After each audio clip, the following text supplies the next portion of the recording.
transportés au Caire, où il se passe beaucoup de choses en ce moment. Et dans le domaine des musées, il y a énormément de nouveautés. Et c'est ce que nous allons voir aujourd'hui, entre autres. Donc, j'ai voulu, avec tous ces nouveaux musées qui démarrent, j'ai voulu en fait vous faire un historique de tous les musées du Caire qui ont existé. Et nous terminerons par la vue de quelques objets qui se trouvent encore au musée du Caire actuel ou qui sont déjà répartis dans des nouveaux musées. Donc tout commence pour cette historique des musées égyptiens du Caire.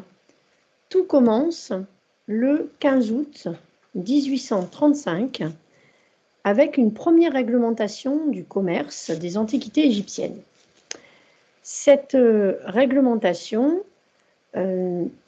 mentionnait le fait qu'il n'était pas permis d'exporter des pierres et des objets travaillés, donc en fait tout ce qui constituait les antiquités égyptiennes, et cette ordonnance fixait aussi un lieu dans la ville du Caire où les objets antiques pourraient être conservés et montrés au public, comme c'était déjà le cas dans les grandes capitales européennes. Alors, je vous ai illustré justement ce premier musée par ces planches de la description de l'Égypte qui vous montrent des objets sortis par les membres de l'expédition d'Égypte de Bonaparte, donc entre 1798 et 1801.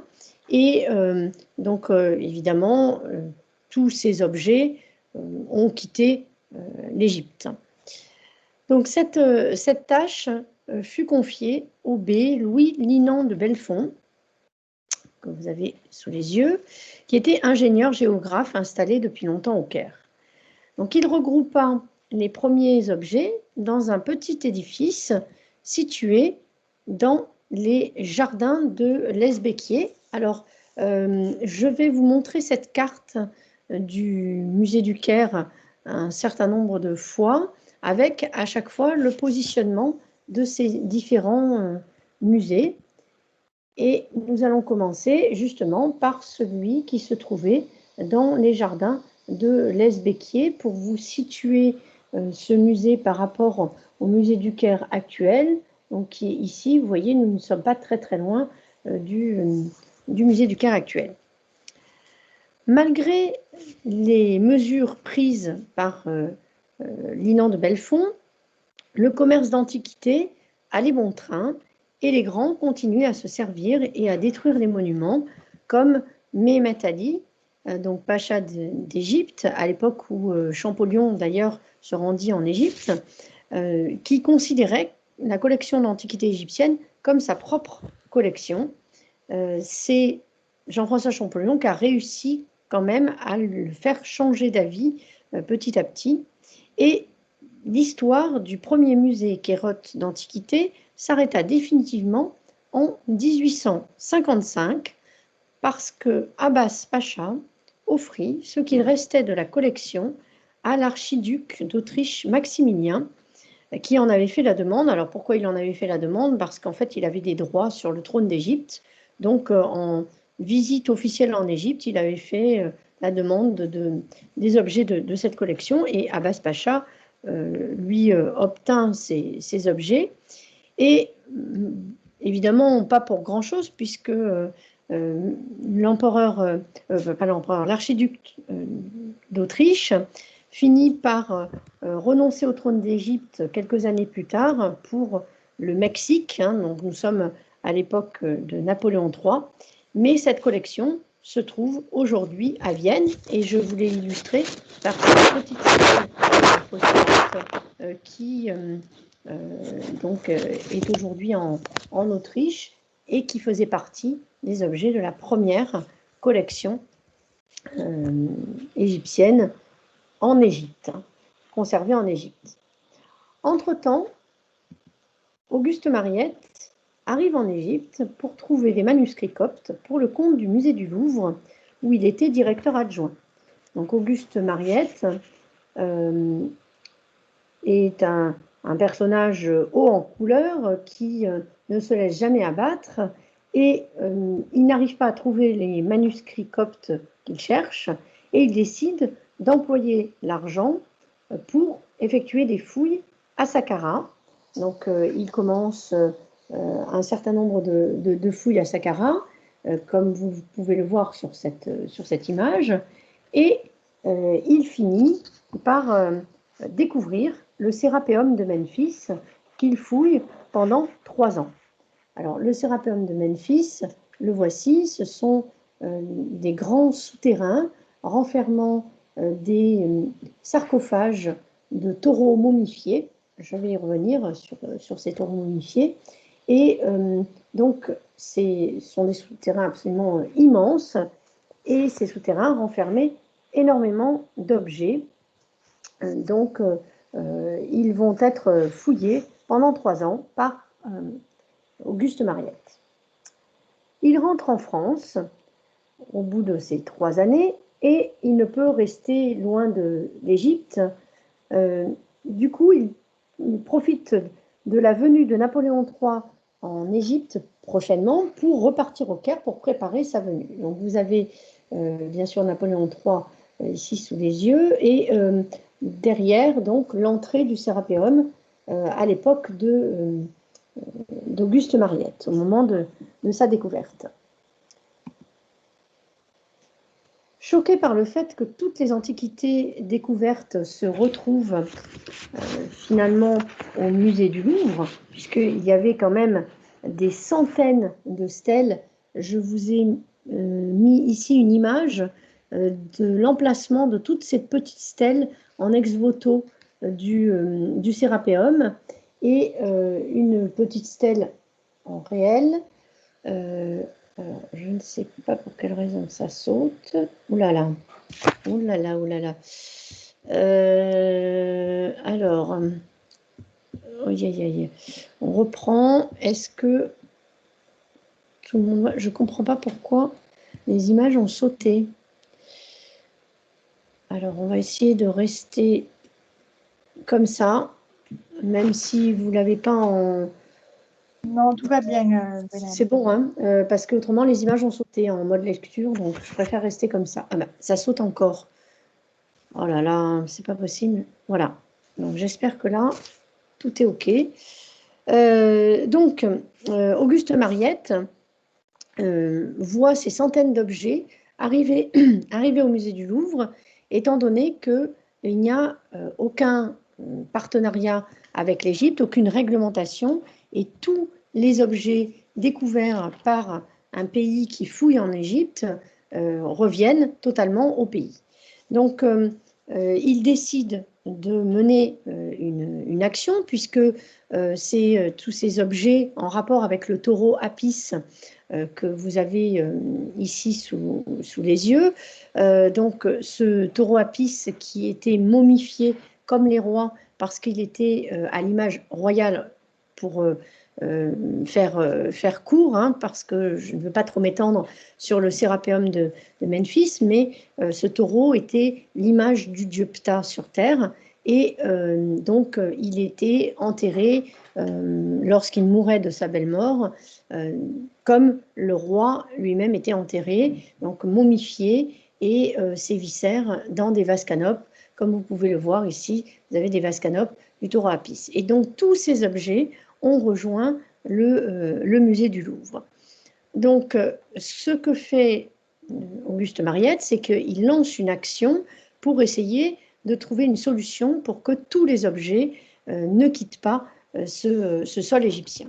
Et en 1858, le vice-roi d'Égypte finit par décréter la naissance du service des antiquités afin de stimuler et d'organiser les fouilles archéologiques sur l'ensemble du territoire. Donc, ce qui était le désir le plus profond d'Auguste Mariette. Et c'est d'ailleurs lui qui prend la tête de ce service des antiquités. Il va rencontrer de nombreux obstacles de la part des autorités locales. En effet, si je vous prends l'exemple de la découverte du trésor de la reine Haotep dans sa tombe qui se situe à Dra Naga, donc qui est un des sites de Thèbes Ouest. Vous avez une image donc panoramique de Thèbes sous les yeux et donc la reine Haotep visible à travers son sarcophage. Donc au moment de cette découverte, en 1859, en fait, les autorités locales vont s'emparer du sarcophage de cette reine, qui n'est d'ailleurs ni plus ni moins que la mère du fondateur du Nouvel Empire, hein, Ahmosis. Donc, c'est une très grande reine. Et donc, ce sarcophage est confisqué par le gouverneur de Kéna, qui, désireux de faire bonne figure auprès du vice-roi, s'empresse de lui envoyer les bijoux de la reine contenus dans le sarcophage, donc au Caire. Mariette intercepte l'embarcation les transportant et donc il ne parvint à se faire remettre le précieux chargement qu'en recourant à de lourdes menaces. Et ces bijoux donc purent rester en Égypte et surtout intégrer un tout nouveau musée dont je vais vous parler dans quelques instants. Ces bijoux de la reine Haotep, vous voyez, sont absolument fabuleux.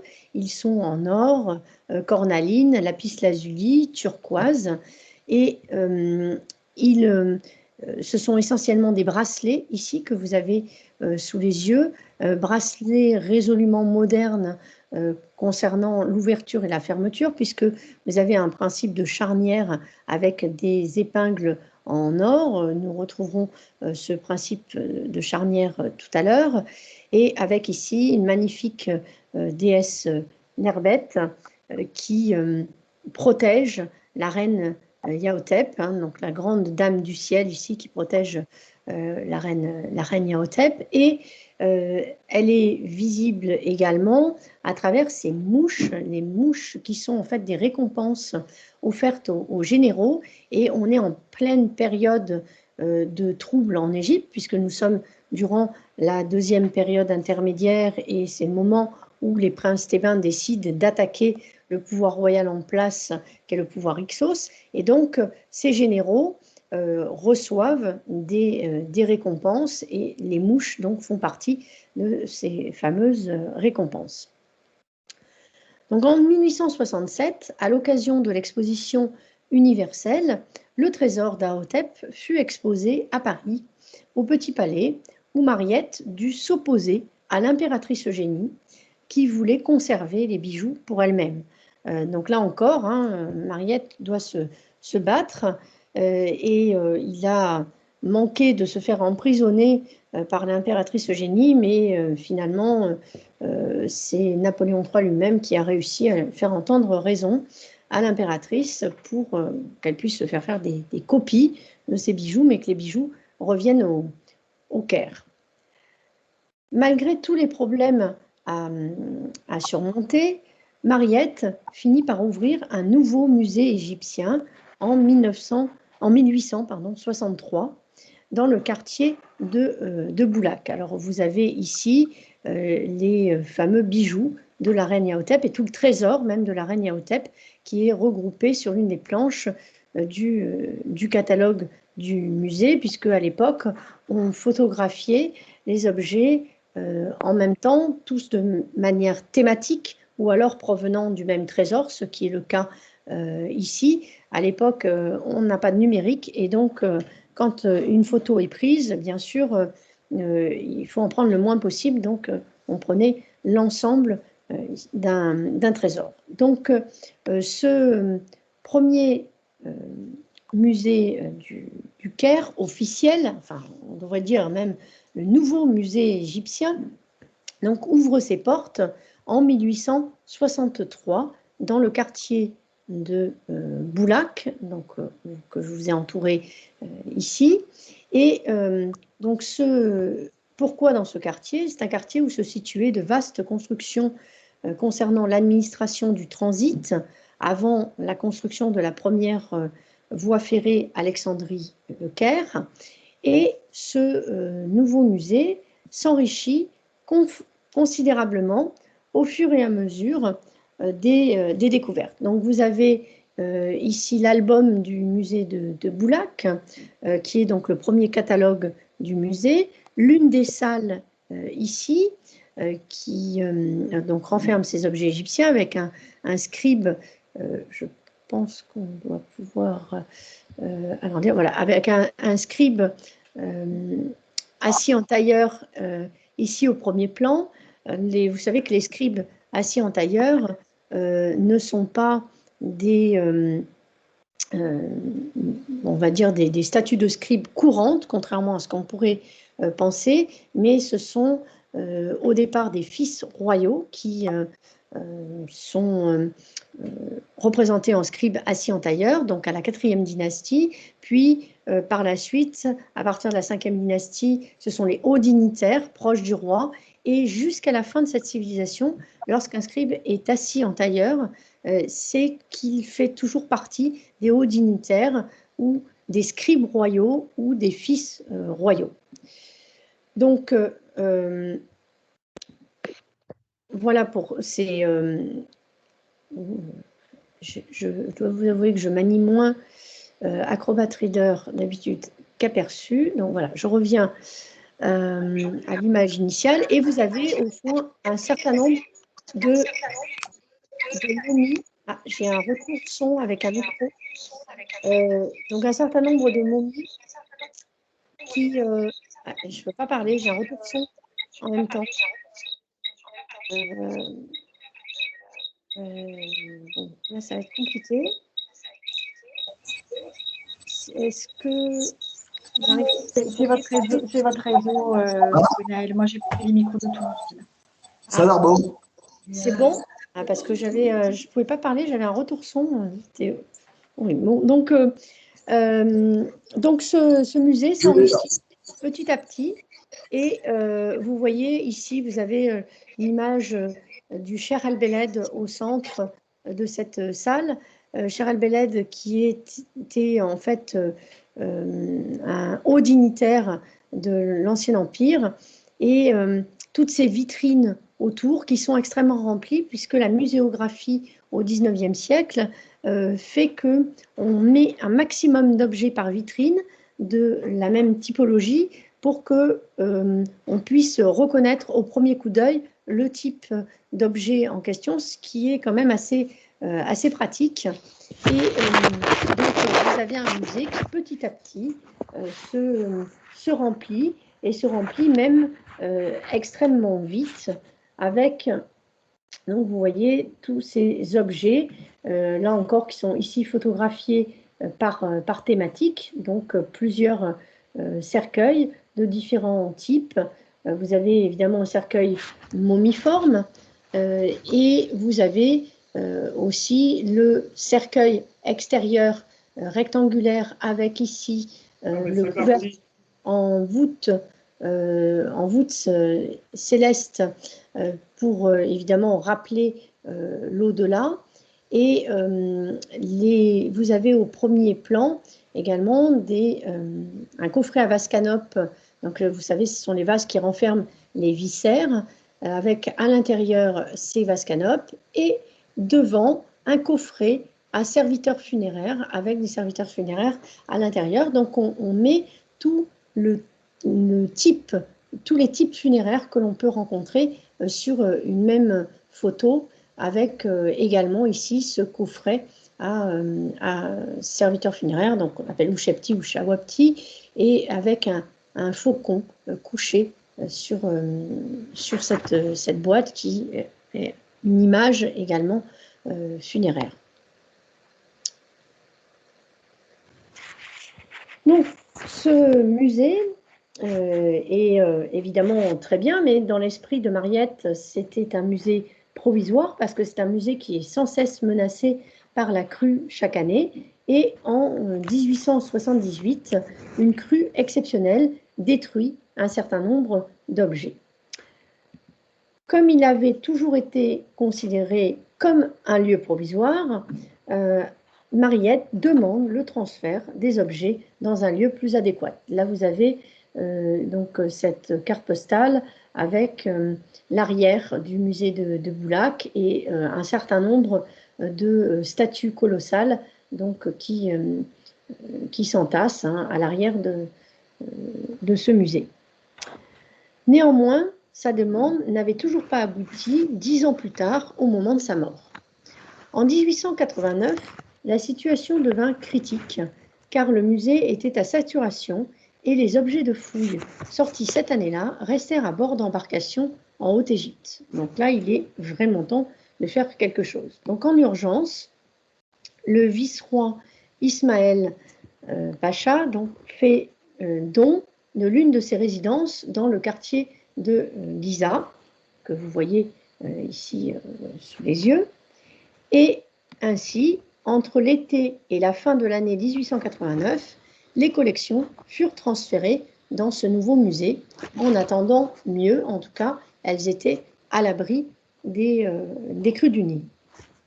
Après de nouvelles tractations, quelques années plus tard, il fut décidé la construction d'un grand musée du Caire et le projet du Français Marcel Dournion fut retenu. Donc, vous voyez ici le projet du musée et l'accord donc signé avec les Égyptiens. Le site retenu fut Kasr el-Nil, à côté de la place Tahrir actuelle. Donc, c'est ce grand musée qui est entouré en rouge. Donc, vous voyez, on n'est pas très loin des deux premiers musées égyptiens. La construction débuta en janvier 1897 et la première pierre fut posée en avril de la même année. C'était le premier édifice au monde construit pour devenir un musée, utilisant les premières techniques muséographiques et ayant recours au béton armé, ce qui faisait partie des grandes innovations de l'époque. La disposition de la galerie d'honneur, que vous avez ici sous les yeux, donc vous avez le musée, la galerie d'honneur est ici, perpendiculaire au noyau principal de l'édifice, rappelait les pylônes égyptiens. Le salon central faisait office de Saint des Saints, avec une disposition des salles autour autour de ce naos, formant un déambulatoire. Et donc, cet ensemble rappelait les temples tardifs, les temples égyptiens tardifs, tels le temple d'Edfou ou le temple de Dendera. L'innovation se situait aussi dans la création de grands espaces sans séparation nette, ce qui permettait aux visiteurs de circuler en étant entourés d'une foule de monuments. Et ça, c'est vraiment partie des grandes innovations techniques. Ce grand musée acheva sa construction en novembre 1901 et le transfert des collections commença 4 mois plus tard. Donc vous avez la façade devant vous, je vous avais mis en gros plan l'une des déesses Hathor qui se trouvait en façade et vous avez également la tête de la déesse Hathor donc au sommet de ce fronton. Alors, voilà. Donc, certains couacs accompagnèrent ce déménagement, comme par exemple la statue du roi Or. C'est donc sa statue du Ka, puisqu'il a les 2 bras levés sur la tête, donc c'est la statue du Ka, c'est-à-dire à la fois le double du défunt, mais en même temps, qu'est-ce que le Ka? Le Ka, c'est le support de culte, c'est devant cette statue que l'on va déposer les offrandes pour le défunt chaque jour. Et cette statue avait été dissimulée dans un angle des réserves du sous-sol parce qu'elle avait subi des dommages au cours du transport et les ouvriers craignaient d'être punis. Le déménagement s'acheva avec le déménagement du tombeau de Mariette dans les jardins du musée, seul Français à avoir eu un mausolée en Égypte, auprès de ses chères antiquités. Le musée fut, quant à lui, inauguré officiellement le 15 novembre 1902. L'organisation du musée fut la suivante. Donc, le rez-de-chaussée était occupé, donc là vous avez évidemment tous les rez-de-chaussée plus étages, donc pas vous montrer exactement le rez-de-chaussée, mais le rez-de-chaussée était occupé par des œuvres monumentales, ce qui est toujours le cas aujourd'hui. Le premier étage accueillit les mobiliers funéraires et les objets de la vie quotidienne dans l'ordre chronologique. Les périodes intermédiaires, jugées quantité négligeable à ce moment-là, furent oubliées ou disposées de manière anarchique. Petit à petit, certaines salles du rez-de-chaussée furent fermées pour agrandir les réserves. Évidemment, lui aussi, c'est un musée qui se remplit assez vite, étant donné qu'il y a des fouilles permanentes, et donc forcément un partage de fouilles systématiquement jusqu'à l'époque de la découverte de la tombe de Toutankhamon, c'est-à-dire jusqu'en 1922. Le partage de fouilles s'effectue donc entre le pays qui fouille et l'Égypte, et c'est le directeur du service des antiquités, donc un Français jusqu'à la découverte déjà de la tombe de Toutankhamon. C'est un égyptologue français qui décide quels sont les objets qui vont rester en Égypte et ceux qui vont partir donc dans le pays qui a fouillé. À partir de 1922, au moment de la découverte de la tombe de Toutankhamon, Pierre Lacot, qui était donc directeur du service des antiquités à l'époque, décide que tous les objets vont rester en Égypte.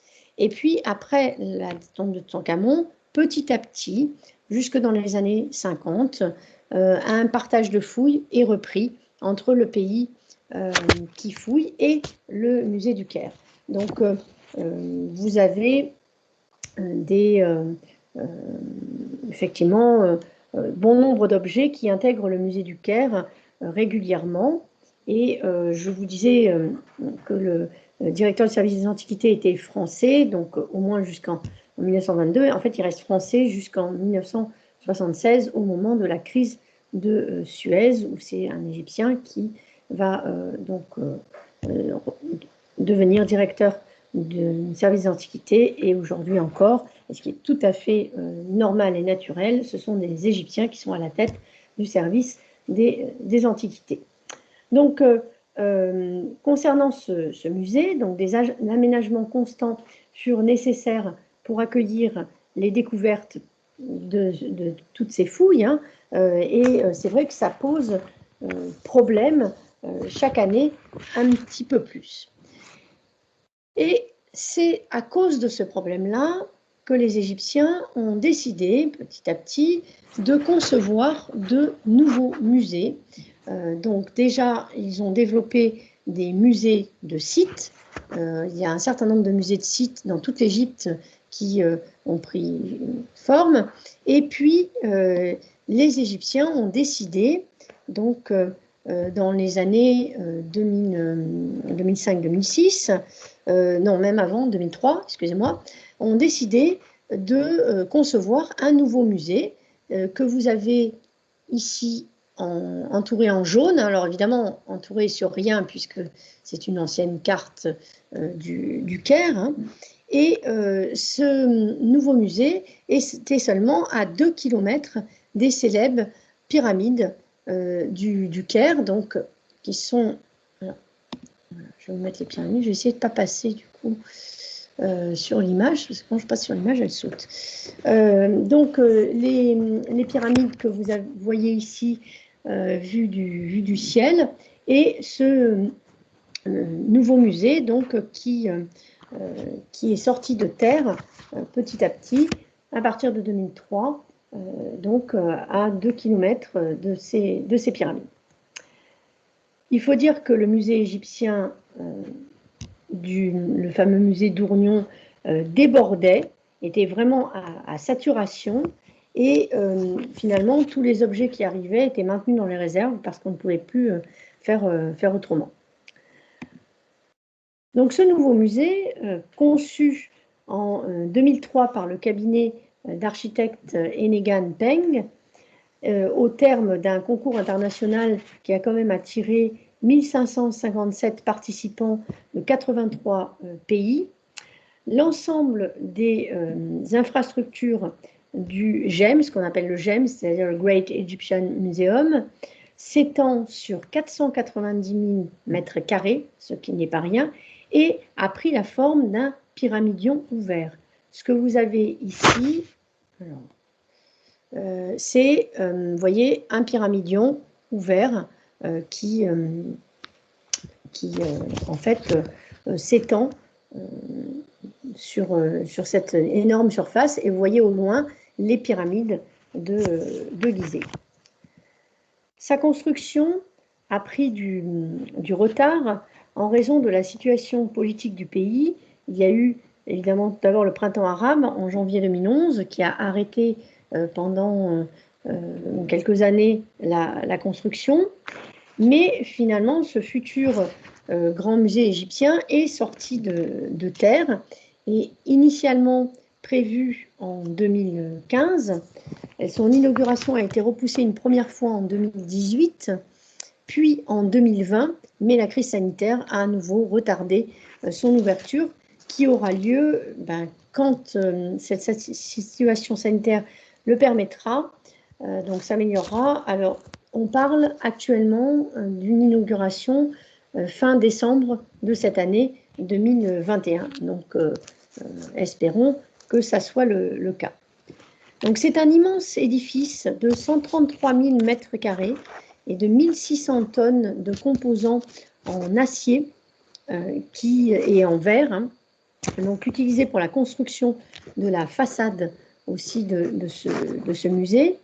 Cette façade est certainement l'un des plus grands défis de ce méga projet de construction. Elle mesure 45 mètres de haut et 600 mètres de large et comprend des milliers de pièces de verre triangulaires de différentes tailles assemblées en un motif précis. Le GEM est en train d'être meublé de chefs-d'œuvre, notamment les objets de la tombe de Toutankhamon qui vont être exposés pour la première fois dans leur intégralité dans ce musée. Le 7 août dernier, c'est la barque de Khéops qui a quitté Giza pour intégrer ce grand musée. Et donc là, nous sommes également sur des dimensions gigantesques avec cette barque qui était jusqu'alors conservée dans ce que l'on appelait le musée de la barque au pied de la pyramide de Gizeh, ici très exactement. Et donc cette barque non, ici, excusez-moi. Cette barque a été déménagée. Les chercheurs disposent d'un centre de conservation ultramoderne équipé de 5 laboratoires. Les bâtiments de la conservation d'une superficie de 22 000 mètres carrés quand même sont reliés au musée par une galerie à 30 mètres sous terre. Et il y a une capacité de stockage de 100 000 objets divers dans ces laboratoires, hein, donc c'est absolument immense dans les réserves. Parallèlement à ce nouveau musée, le Musée national de la civilisation, que l'on appelle le NEMEC, a ouvert ses portes le 3 avril dernier, donc en 2021. Donc magnifique musée, hein, comme vous pouvez le voir à l'écran, ce qui a donné lieu à une immense parade que vous avez peut-être vue parce qu'elle a été retransmise à la télévision et elle a circulé aussi sur YouTube, sur les réseaux sociaux. Donc cette immense parade, dont vous avez ici l'image d'une place vraiment retravaillée en lumière pour cet événement. Et cette immense parade transportait 22 momies royales, 18 rois et 4 reines dans leur nouvelle demeure par l'intermédiaire de voitures spécialement conçues. Donc, il y a eu des immenses festivités à cette occasion. Et donc, chaque roi ou reine est dans une voiture conçue pour lui, avec des véhicules portant donc un sarcophage systématiquement. Et donc, ce sarcophage était transparent, éclairé de l'intérieur. Et donc, voici par exemple l'une des momies, la momie d'Amenhotep Ier. Donc, les momies dans leur sarcophage étaient visibles par tous.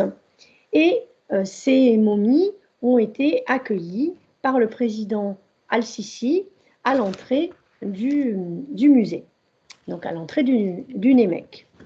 Aujourd'hui, ces momies sont exposées, donc depuis le 18 avril dernier, elles sont exposées dans des caissons beaucoup plus modernes que ce qui n'en était à ce moment-là dans l'ancien musée du Caire, entourées de leur histoire par l'intermédiaire à la fois des radiographies et des objets leur ayant appartenu. Donc là, je vous montre des momies. Alors là, vous avez à l'écran pas de momie royale, mais pour l'instant, je n'ai pas pu me rendre dans ce nouveau musée de la civilisation. J'espère que je pourrai y aller donc fin décembre. Et donc, ce sont des photos prises sur Internet, là, que vous avez à l'écran. Ce musée se situe sur le site archéologique d'El Fostat, dans la partie ancienne du Caire, surplombant le lac Ain el Serra. Donc, c'est le cercle jaune que vous avez juste à côté de Caïro. Et vous voyez que vous avez donc un autre lieu où s'est construit et sorti de terre ce nouveau musée, le musée de la civilisation. Et ce musée a été conçu par l'architecte égyptien El Ghazali Koseiba pour l'architecture extérieure, et l'architecture intérieure a été conçue par l'architecte japonais Arata Isozaki. Donc, le musée est un musée d'un nouveau genre en collaboration avec l'UNESCO pour l'aspect technique, pour que toutes les normes soient respectées, que ce soit environnemental, écologique. Et donc, tout a été organisé avec l'UNESCO.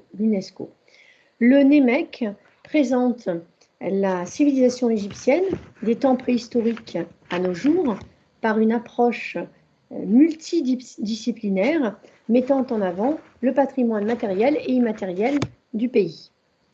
Il est d'une superficie de 23 235 mètres carrés, ce qui est quand même assez énorme, et contient plus de 50 000 œuvres. Chaque vitrine de ce musée raconte une histoire ou montre un concept différent. La chronologie est abandonnée au profit de la civilisation, et les collections donc, du musée s'organisent autour de 6 galeries thématiques qui englobent également donc l'art islamique, donc l'art copte et l'art islamique qui sont également présents dans ces galeries.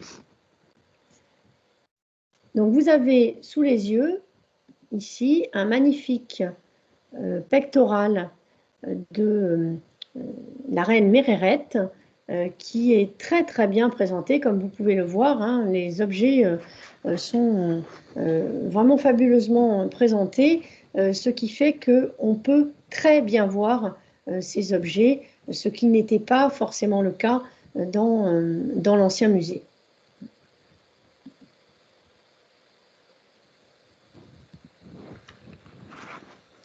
Alors, le but recherché avec la construction de ces nouveaux musées est de répartir les collections égyptologiques, les chefs-d'œuvre les plus prisés, donc Toutankhamon au Grand Musée égyptien, les momies royales au Musée de la Civilisation et au niveau du musée de la place Tahrir, donc il va y avoir un redéveloppement aussi chronologique et lié également à Akhenaton.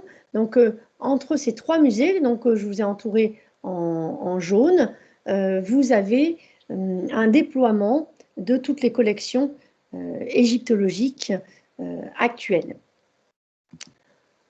Revenons au musée d'Ourgnon et déambulons maintenant dans ce musée. C'est un musée qui est certes un petit peu plus poussiéreux, bien sûr, que les nouveaux musées construits, mais pour le moment, j'ai préféré rester sur ce musée-là pour vous présenter certaines œuvres parce que on n'a pas encore exactement les listes des objets qui vont se disséminer entre les trois grands musées. Et donc, nous allons déambuler dans cet ancien musée du Caire, enfin, qui va demeurer l'un des trois musées. Hein, nous allons partir à la découverte de certains objets en déroulant le fil de l'histoire, objets tantôt à haute valeur artistique, tantôt un petit peu déroutants, et surtout, j'ai essayé de vous trouver des objets reflétant l'avancée technologique de cette civilisation, parce que, bien évidemment, dans ce temps imparti, nous n'allons pouvoir voir que quelques objets.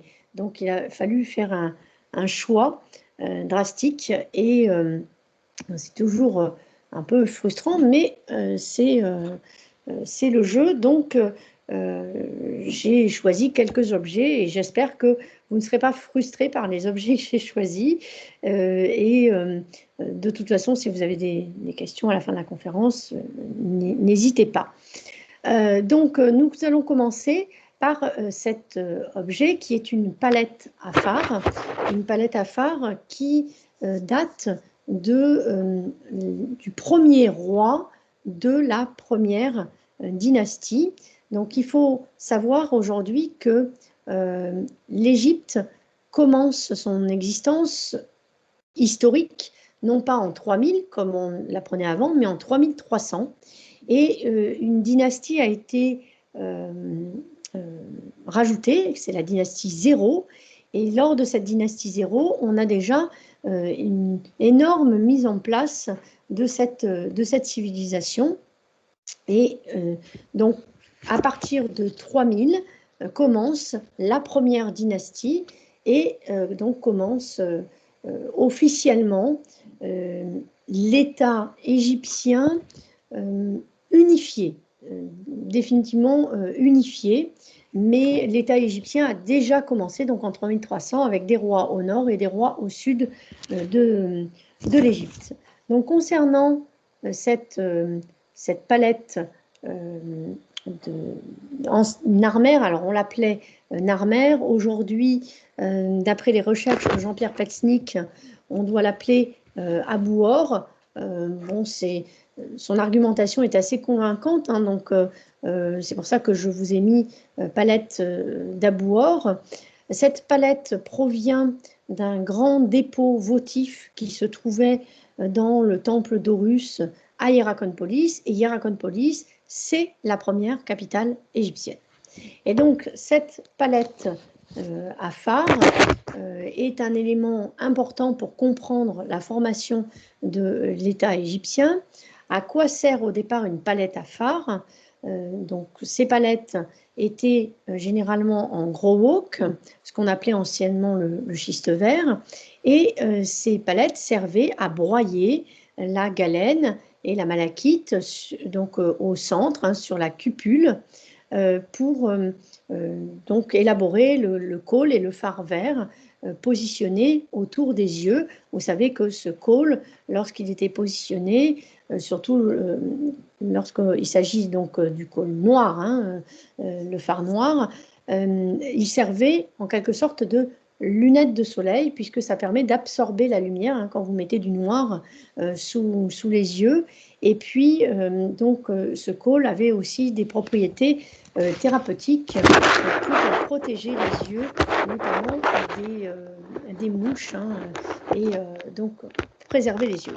Donc, ces palettes à fard vont être tout d'abord de forme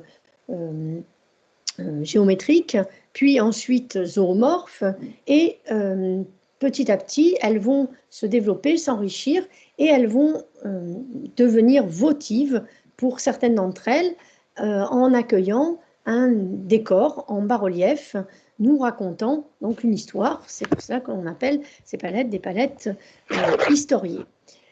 C'est ce type de palette d'ailleurs qui disparaîtra à la fin de la période de formation de cette civilisation. Alors vous voyez que vous avez deux faces sur cette palette, un recto et un verso.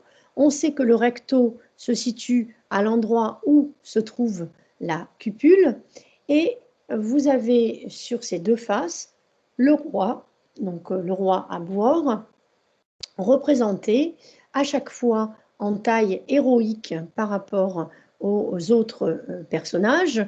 Donc, il est représenté encore plus en taille héroïque donc au verso qu'au recto, hein, où vous le voyez représenté ici, qui est l'avant-dernier personnage, et que nous raconte en fait cette stèle, cette palette à fard, excusez-moi. Ce que nous raconte cette palette à fard, c'est l'histoire de ce roi qui a vaincu le delta. Alors, comment nous savons qu'il s'agit du delta? Eh bien, parce que vous avez au verso, donc le roi tenant en respect par les cheveux donc un ennemi d'une main et brandissant sa massue de l'autre, et il va être face à un dieu Horus, ce dieu Horus qui tient dans ses serres, et donc une serre qui est transformée en bras et mains, donc pour personnifier l'Horus. Il va tenir un ennemi, et cet ennemi a sur le dos un hallier de papyrus. Et le papyrus, c'est la plante emblématique du delta. Et donc, l'ennemi qui est figuré, c'est l'ennemi du delta. Cet ennemi qui est représenté au recto, par donc des ennemis décapités, les têtes mises entre les jambes, et ils sont également ligotés. Ils sont sous une barque qui nous prouve qu'on a dû avoir une bataille fluviale.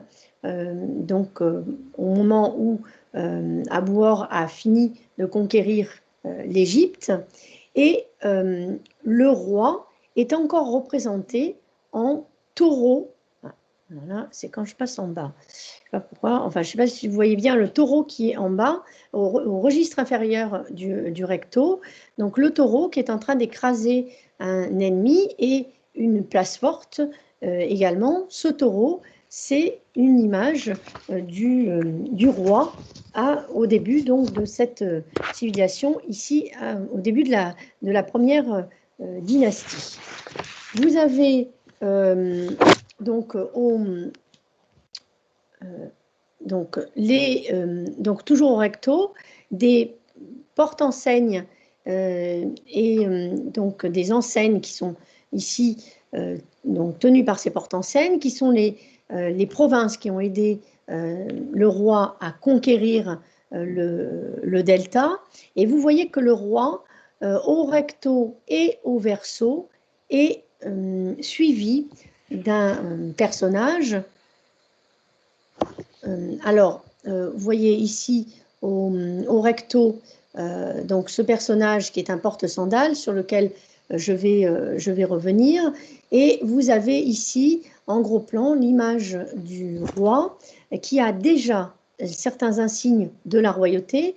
Donc il tient ici le flagellum, qui est le fouet de la politique extérieure, hein, le sceptre de la politique extérieure, et il tient dans l'autre main la massue, la fameuse massue Edge, hein, qui sert à maintenir les ennemis en respect et qui va donc frapper les ennemis. Et puis, vous avez déjà la barbe postiche, qui fait partie des insignes royaux.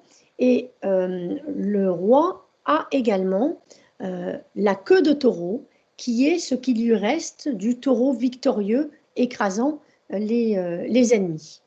Il a sur la tête la couronne rouge de Basse-Égypte et donc au verso, il aura sur la tête la couronne blanche de Haute-Égypte, ce qui prouve que comme le roi a bien ces deux couronnes sur la tête, il est bien roi de Haute et Basse-Égypte. Mais ne nous trompons pas, nous avons des rois à la dynastie 0 avant lui qui ont déjà ces deux couronnes sur la tête, et donc l'unification de l'Égypte s'est déjà faite en fait avant ce roi Abouor. Alors pourquoi y a-t-il derrière lui ce porte-sandales qui tient donc des sandales sur un bras et une situle dans l'autre main, la situle qui sert en fait à renfermer de l'eau pure qui va permettre de nettoyer les pieds du roi avant qu'il enfile ses sandales.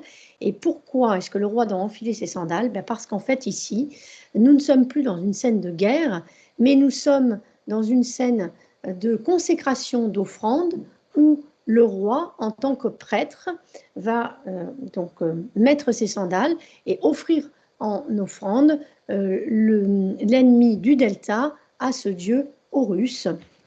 Donc ces scènes qui vont devenir des images d'Épinal, hein, des rois égyptiens, le roi tenant d'une main les cheveux de l'ennemi et de l'autre brandissant la massue. C'est une image qui prend forme donc avec ce roi-là et qui n'est pas une image de guerre, hein. L'ennemi a déjà été vaincu. Ce sont des images de consécration, d'offrande de l'ennemi à la divinité du lieu. Et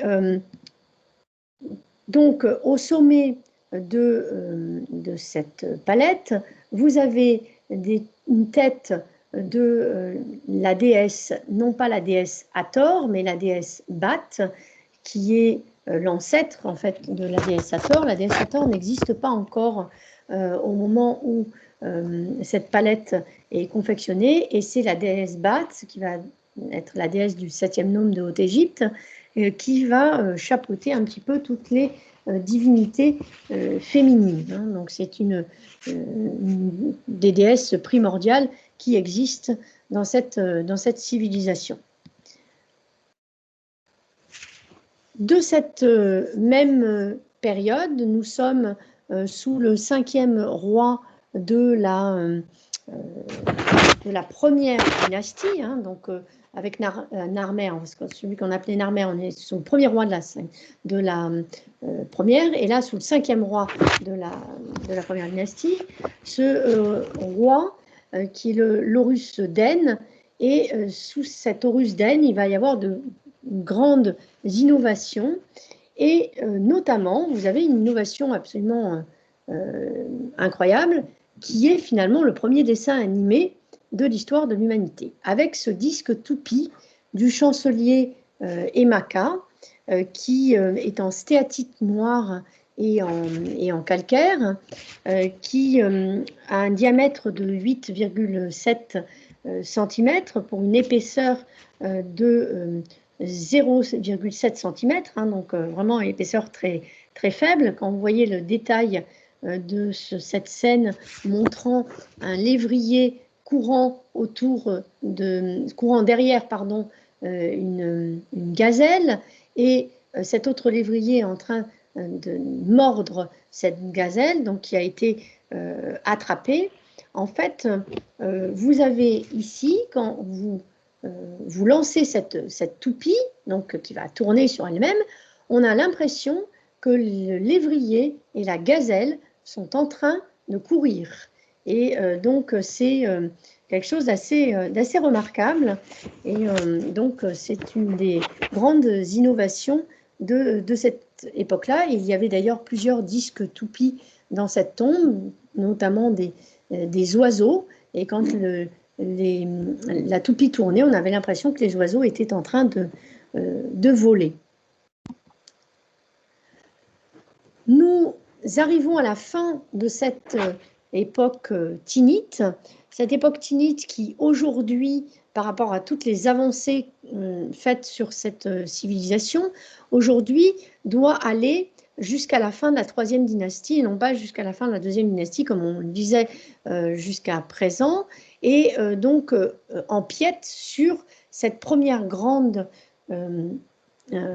période qui est l'Ancien Empire, qui est la période des pyramides. C'est à ce moment-là que l'on va avoir des grandes innovations concernant les pyramides. Et donc, avec Djoser, le premier roi de la 3e dynastie, nous avons la première pyramide à degrés en pierre de taille, et nous ne sommes pas encore officiellement dans l'ère de l'Ancien Empire, mais bien dans la fin de cette phase de conception de la civilisation pharaonique. Donc, tout se met en place entre cette dynastie 0 et cette 3e dynastie. Et vous avez donc ce roi Djoser, qui est... alors là, je vois qu'il y a quelque chose qui a sauté, parce que normalement, Djoser dans son sardab ne devait pas être écrit ici, mais enfin, c'est pas grave. Donc, vous avez ce roi Djoser qui est représenté initialement dans son serdab, comme on peut le voir sur cette image. Donc, à ce moment-là, le serdab est dans le temple funéraire accolé à la pyramide. Et donc, qu'est-ce qu'un serdab? En fait, c'est une pièce aveugle.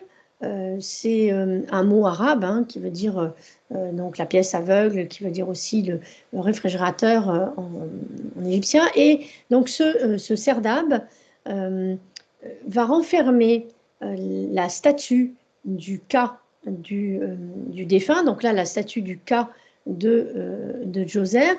Et seule une petite fente permet à Djoser, donc qui est dans son serdab, de communiquer avec l'extérieur, donc fente faite au niveau des yeux de Djoser, et une table d'offrande était positionnée devant le serdab pour que cette statue du Ka puisse bénéficier de ces offrandes. Le Ka, au départ, c'est vraiment le support de culte. Et donc, on a dit ensuite que le Ka, c'était le double du défunt. C'est effectivement la représentation d'une statue qui montre le défunt. Et donc, c'est en même temps une force vitale qui permet au défunt de franchir toutes les étapes qu'il va devoir, tout ce qu'il va devoir affronter dans le monde souterrain pour atteindre ce que l'on appelle le paradis égyptien ou l'au-delà. Et vous avez ici une statue très cubique. On voit vraiment la pierre encore cubique qui est comprise dans cette statue. Qui donc s'insérait dans le serdab, donc elle a la taille exacte pour s'insérer dans le serdab. Ici, Djoser est revêtu de son costume de jubilé, donc c'est un costume en lin fin qu'il revêt au moment de son renouvellement de règne, et donc évidemment, il va renouveler son règne pour l'éternité. Et vous avez donc son nom au niveau du socle, sur le plat du socle, et vous avez la première vision du Némès, le Némès que vous retrouvez ici sur la statue de face, le Némès qui est donc le linge qui caractérise le roi. Le Némès, c'est vraiment une coiffe exclusivement royale, et ici, on voit bien que le némès vient par-dessus la perruque, ce qui ne sera pas le cas par la suite, puisque le némès englobera la perruque du roi, et ce némès est apparu quand même plus tôt que Djoser, que l'époque de Djoser, puisque Djoser, c'est aux alentours de 2700 avant Jésus-Christ, alors que le némès est apparu justement sous le Rusden, le fameux roi où ont été conçus les premiers disques toupies. Et donc là, on est plutôt aux alentours de 2900 avant Jésus-Christ. Nous continuons avec, toujours à l'Ancien Empire, et peut-être à la même période, mais ça n'est pas certain, c'est peut-être un petit peu plus tard dans l'Ancien Empire ou même un petit peu plus tôt, mais je voulais positionner là parce que pour l'instant, il est dit que cette coquille à phare donc provenait du complexe funéraire du roi Seremret, qui est le successeur de Djoser, mais on sait aujourd'hui qu'en fait ce complexe n'a pas appartenu à Seremret, et je ne sais pas si vous le savez, mais en fait toute la zone archéologique autour du complexe de Djoser et de Seremret, c'est une zone archéologique en fait des complexes funéraires royaux des rois de la deuxième dynastie, et donc peut-être que cette coquille à phare est plus ancienne que ce qui n'y paraît. Et c'est déjà une prouesse technique que vous avez ici sous les yeux, puisque vous avez une coquille bivalve, hein. En fait c'est une mustela du Nil qui est utilisée ici pour être une coquille à phare, mais on avait des mustelas du Nil réels qui servaient de coquille à phare, mais ici c'est une reproduction en or. Donc en fait, on a utilisé la technique du repoussé pour concevoir cette coquille à phare avec une charnière déjà très moderne, puisque vous avez l'aiguille qui s'enfile donc dans ces tubes formant la charnière, et donc cette coquille qui peut du coup s'ouvrir et se fermer par le couvercle. Et elle faisait 5,2 cm de longueur, donc vous voyez que c'est quand même très petit, et la technique est déjà très perfectionnée et vraiment très, très avancée.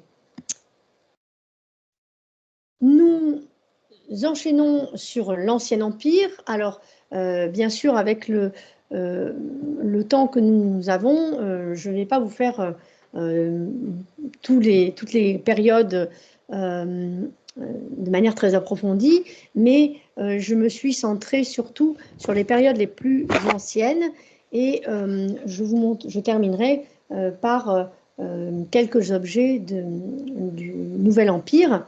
Mais donc nous continuons dans les innovations architecturales à l'Ancien Empire avec la pyramide rouge de Snéfrou, qui est la troisième pyramide conçue par ce roi, qui est le père de Khéops, et qui est la première pyramide parfaite de cette civilisation. Donc on est aux alentours de entre 2650 à peu près avant Jésus-Christ.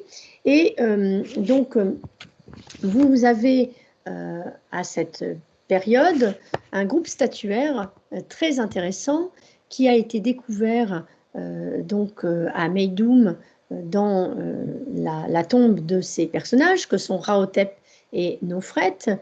Et ces personnages sont des personnages princiers, puisque Rahotep était l'un des fils de Snéfrou, et peut-être même l'un des architectes de l'une des trois pyramides de Snéfrou, donc un personnage très important qui était directeur de la troupe, contrôleur des Carquois. Donc on a déjà une forme d'armée à l'Ancien Empire, mais ça n'est pas vraiment une armée. En fait, on lève une armée pour ouvrir une route commerciale et ensuite chacun retourne à ses occupations. L'armée de métier n'arrive qu'à partir du Moyen Empire.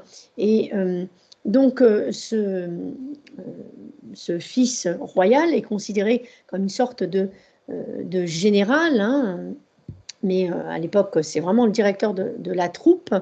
Et il a une statue qui est étonnamment bien conservée, avec donc toutes ces couleurs et surtout les incrustations des yeux, comme vous pouvez le voir sur l'image de gauche.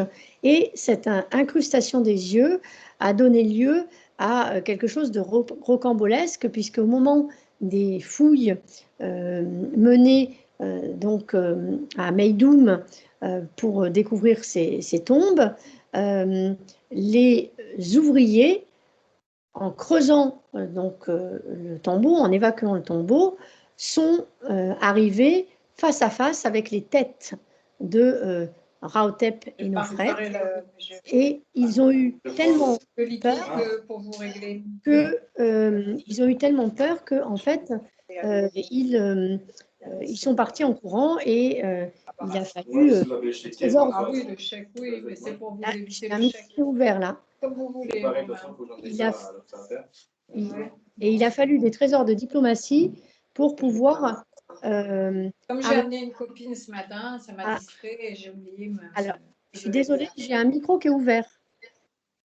Est-ce que vous pouvez éteindre le micro, s'il vous plaît? Merci. Et donc, il a fallu les trésors de diplomatie pour pouvoir ramener les ouvriers sur le chantier. Donc, vous voyez qu'ici, Nofret est vêtu d'un long manteau, rappelant peut-être d'ailleurs le manteau du jubilé royal. C'est peut-être le type de manteau qu'elle mettait au moment du jubilé royal. Et donc, à cette époque-là, les personnages de haut rang possédaient également des petites moustaches. Donc, nous continuons dans les innovations architecturales avec bien sûr la pyramide de Khéops, qui est la plus grande pyramide construite dans cette civilisation. Et donc, cette pyramide de Khéops, qui est gigantesque, et, contrairement à ce que l'on pourrait penser, de Khéops, nous n'avons qu'une petite statuette de 7,5 cm en ivoire qui est conservée et où son nom est réellement inscrit. Cette petite statuette en ivoire qui ne provient même pas de son complexe funéraire à Giza, mais qui provient en fait du temple de Renti Mentu à Abydos, donc l'ancêtre d'Osiris, hein, pour faire court. Et donc cette petite statuette est la seule aujourd'hui donc recensée comme étant une statuette de Khéops. On a trouvé d'autres statues fragmentaires de Khéops depuis, mais où le nom de Khéops n'apparaît pas. Donc, ça reste toujours des statues supposées. Alors, c'est quand même évidemment assez amusant. L'histoire nous donne la plus grande pyramide et pour ce pharaon, une statuette minuscule. Mais bon, avec un pharaon Khéops qui avait des traits très particuliers, traits du visage extrêmement particuliers, qui permettent de reconnaître donc son visage au premier coup d'œil. Et d'ailleurs, c'est le visage de Khéops qui est celui du grand sphinx de Giza et non pas celui de Képhren aujourd'hui. Donc des analyses ont été faites, beaucoup d'égyptologues ont travaillé sur ce grand sphinx de Giza pour pour aboutir à ces conclusions-là. Et donc, le grand sphinx de Giza est à l'image du grand roi Khéops qui ici tient encore uniquement le fouet, hein, qui est le sceptre de la politique extérieure, et il a donc son nom d'Horus qui est noté ici, donc le long de sa jambe gauche. Un petit peu plus tard, à la 5e dynastie, c'est un autre fils royal qui nous apporte une nouvelle technique. Cette technique est visible sur cette ceinture donc de Ptahchepsès qui est le prince héritier normalement d'Ounas et qui aurait dû monter sur le trône à la mort de son père, mais bon, ça n'a pas été le cas. Et donc cette ceinture qui fait quand même 90 cm de long pour 4,5 cm de large, qui est en or bien évidemment, en cornamine et en stéatite dorée également. Hein, vous avez donc 3 types de matières, va utiliser le système du tréfilage. Alors, qu'est-ce que c'est que ce système du tréfilage? Donc, vous avez un schéma qui est à la partie supérieure. Ce système du tréfilage, ce sont des perles qui sont passées et repassées dans le trou d'une perle pour resserrer les liens et former ici un motif particulier. Ce motif particulier qui semble être un motif de losange, et il n'en est rien.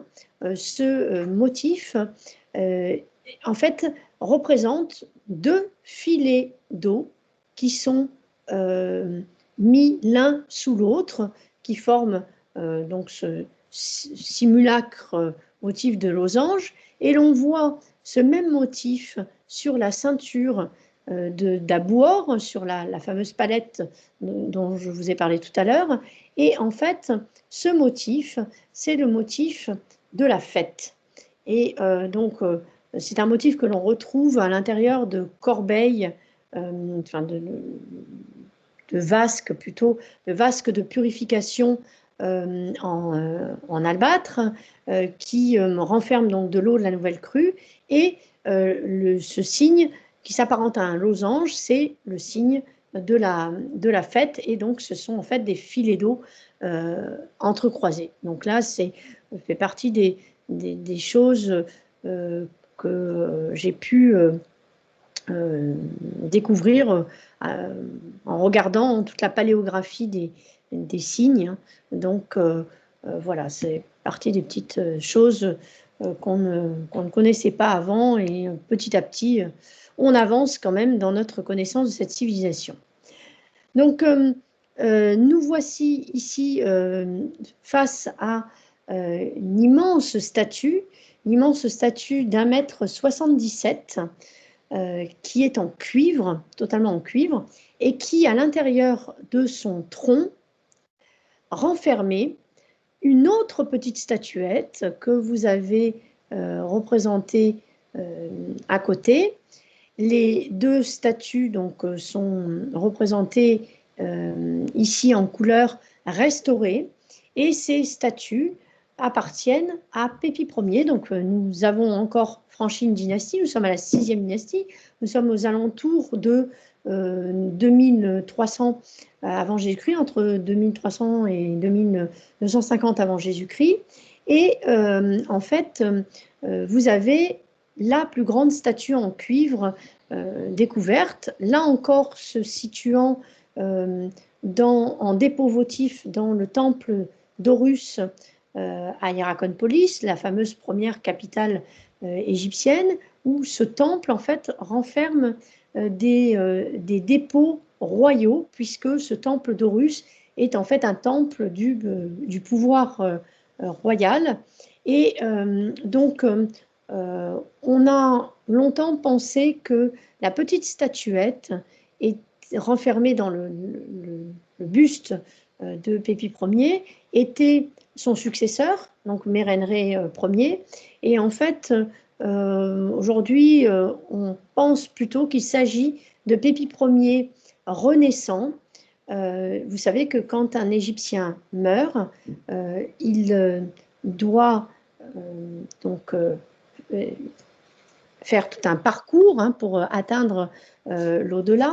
Et quand il est en passe d'atteindre l'au-delà, il obtient un nouveau corps inaltérable, qui est le corps Djet, et il donc renaît avec ce corps inaltérable et il renaît en tant qu'enfant. Et donc, une manière de montrer qu'on est enfant, c'est aussi d'être représenté en petit. Donc, il y a de fortes chances aujourd'hui que ce petit roi ne soit pas Mérenrê Ier, mais bien Pépi Ier ayant obtenu son nouveau corps Djet. Je saute la première période intermédiaire qui est très intéressante, mais l'heure tourne, donc on est obligé d'avancer. Et nous arrêtons sur un objet du Moyen Empire, donc deuxième grande période égyptienne, avec ce diadème de la princesse Renoumite. Donc ce diadème de la princesse Renoumite qui provient d'une des 9 cachettes de cette période-là. Donc nous sommes à la 12e dynastie et il y avait donc 9 cachettes qui ont été découvertes par Jacques de Morgan au moment de ses fouilles dans ces complexes funéraires de la 12e dynastie, complexes funéraires royaux. Et ici, vous avez donc ce diadème floral qui fait 64 cm de circonférence et qui comporte une sorte d'ode au lotus bleu, puisque vous avez en fait sur ce diadème le lotus bleu montré de différentes manières. Le lotus bleu étant le lotus de la Renaissance, mais également, donc là je ne peux pas le démontrer encore de manière absolue, mais bon, j'ai quand même beaucoup d'arguments maintenant qui penchent en cette faveur, c'est également le lotus de la Haute-Égypte. Et vous avez ici donc des lotus représentés de profil, d'où émergent d'autres lotus représentés de profil, mais avec les pétales, alors que là, ils sont représentés avec des volutes. Donc, les lotus représentés avec les volutes, ce sont les lotus de la Haute-Égypte. Les lotus représentés avec des pétales, ce sont des lotus de la Renaissance. Et vous avez des rosettes. Les rosettes sont en fait les centres du lotus bleu. Si vous regardez le centre d'un lotus bleu, vous comprendrez tout de suite qu'il s'agit bien de ce motif de rosette. Et en fait, au centre, ce rond rouge, c'est le jeune soleil créateur, puisque dans la mythologie égyptienne, le jeune soleil créateur peut émerger d'un lotus bleu et créer le monde. Et donc, le lotus servant en fait de tertre primordial au jeune soleil créateur. Donc, c'est le cas ici. Et vous avez un jonc qui se trouvait au sommet du crâne de la princesse Renoumite. Et ce jonc, vous voyez, est visible par ses feuilles qui partent de chaque côté de la tige du jonc. Et vous avez des petites fleurs de lotus également qui partent du tronc. Et en fait, ce signe-là, c'est le signe de la Haute-Égypte, ce symbole ce signe qui se lit Shemaou, la Haute-Égypte. Et donc, vous avez effectivement tout ce qui tourne autour de la Haute-Égypte et de la Renaissance.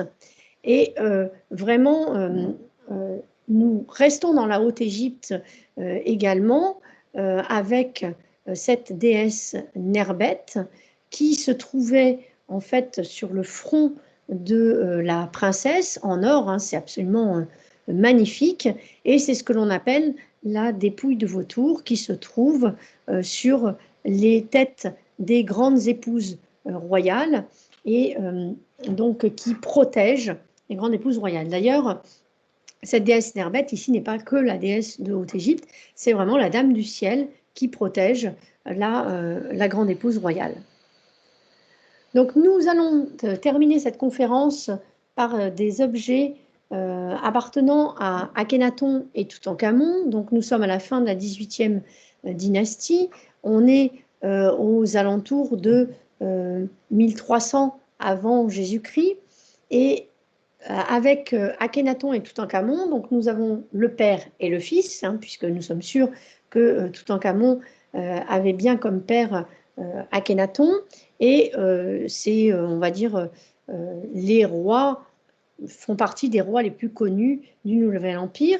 Et si je m'arrête sur ces rois-là, vous allez comprendre pourquoi, par rapport justement à cette conférence sur les musées du Caire.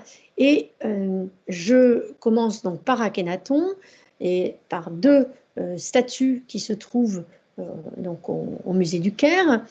Cette statue est assez célèbre. C'est la statue montrant Akhenaton donc offrant un baiser à son épouse. Alors, c'est une statue inachevée, une statue qui sort de l'atelier du sculpteur Thoutmôsis à Amarna, la capitale d'Akhenaton, et nous ne savons pas si l'épouse qui est sur les genoux d'Akhenaton est Néfertiti, ou alors sa seconde épouse Kia, ou même encore sa fille aînée Méritatone, parce que ça pourrait aussi être le cas. En tout cas, l'attitude de la personne assise sur les genoux d'Akhenaton est la même attitude qui a été vue donc par le passé sous Pépi II, et Pépi II qui était sur les genoux de sa mère, et Pépi II était déjà roi et sa mère était régente. Et donc là, nous avons peut-être encore le même type d'image avec cette reine qui est finalement devenue roi à la mort d'Akhenaton. Donc, si vraiment on se fiait à ce même type statuaire qu'on avait dans le passé, à ce moment-là, il s'agirait de Méritatone, la fille aînée d'Akhenaton. Mais bon, on n'en est pas certain. Hein. Certains égyptologues pensent que c'est Néfertiti qui a régné après Akhenaton, d'autres Méritatone, comme Marc Gabold. Personnellement, je pense que l'hypothèse de Marc Gabold est la bonne, mais enfin bon, on ne peut pas en être assuré. Et vous avez donc à droite une tête d'Akhenaton, Akhenaton qui est représenté donc avec un visage déformé, avec un corps androgyne. Cette déformation du visage, maintenant, il a été prouvé par Dimitri Labourie que c'est un phénomène de parallaxe qui doit être à prendre en compte ici pour que les statues soient vues d'en dessous face à ces colosses. Donc il y a tout un article de Dimitri Labourie à ce sujet-là qui est fort intéressant. Et pour quelles raisons ces statues sont androgynes? Parce que pour Akhenaton, il était le dieu sur terre, il était Aton sur terre, et donc une divinité a à la fois le côté féminin et le côté masculin en nuit, et donc c'est pour cette raison-là que ces statues étaient androgynes, et les représentations d'Akhenaton étaient androgynes, et non pas à cause d'une maladie spécifique. Maintenant, quasiment tous les égyptologues s'accordent là-dessus. Et je terminerai donc par des objets ayant appartenu à Toutankhamon. Et nous nous retrouvons dans un des laboratoires du Great Egyptian Museum avec ces boucliers de Toutankhamon en train d'être restaurés. Tous les objets de Toutankhamon, du coup, ont été restaurés hein, pour l'événement. Et vous voyez ces boucliers qui vous montrent en fait Toutankhamon en train de chasser ou Toutankhamon en train de guerroyer. Ces boucliers qui sont ajourés, donc bien sûr, ce sont des boucliers d'ornement hein, ici.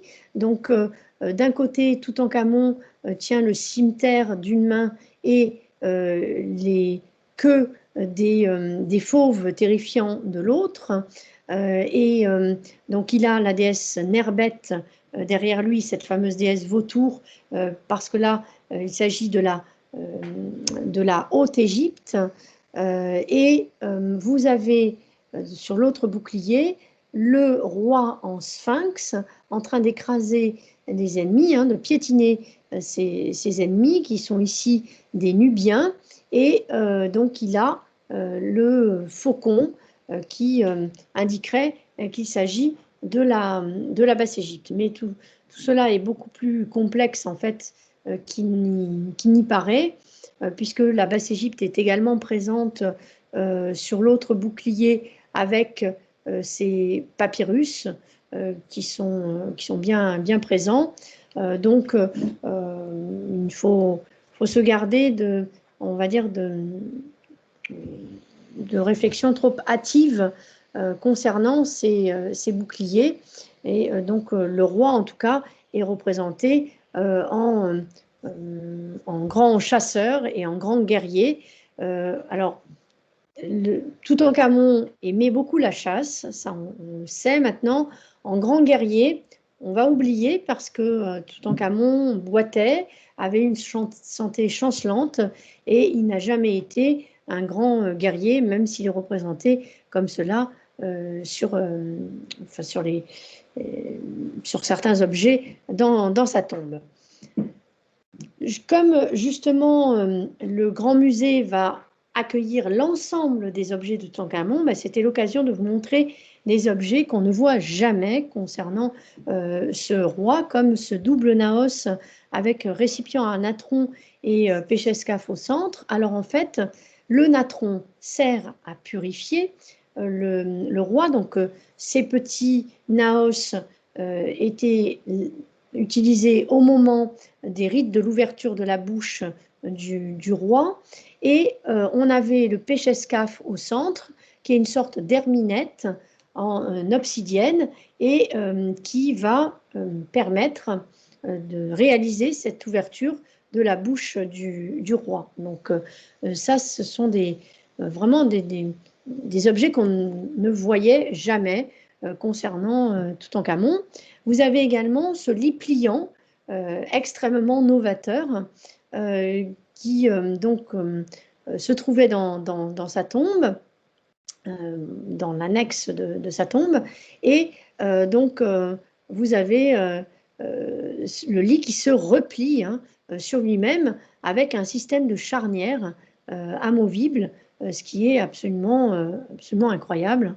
Voilà le système pour replier le lit de Toutankhamon. Donc c'était son lit de camp hein, qu'il transportait partout. Il avait aussi des sièges pliants, il avait voilà, donc des lits pliants, il dormait donc quand il se déplaçait, qu'il dormait, il était obligé de dormir un petit peu simplement sous une tente.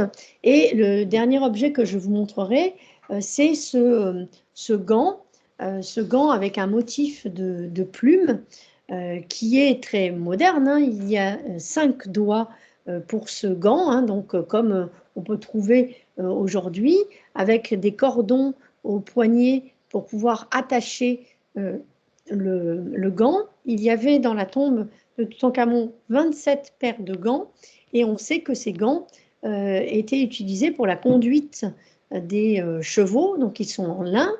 Et on avait quand même pas moins de 6 chars représentés dans la tombe de Toutankhamon, probablement parce que c'était un grand chasseur, mais voilà, on suppose qu'il adorait aller à la chasse, et donc c'est pour cela que on aurait autant de paires de gants. Et je vous ai mis à l'écran aussi le coffret dans l'annexe dans lequel se trouvait cette paire de gants, puisque nous avons la chance d'avoir toutes les fiches Carter disponibles sur le site du Griffith Institute.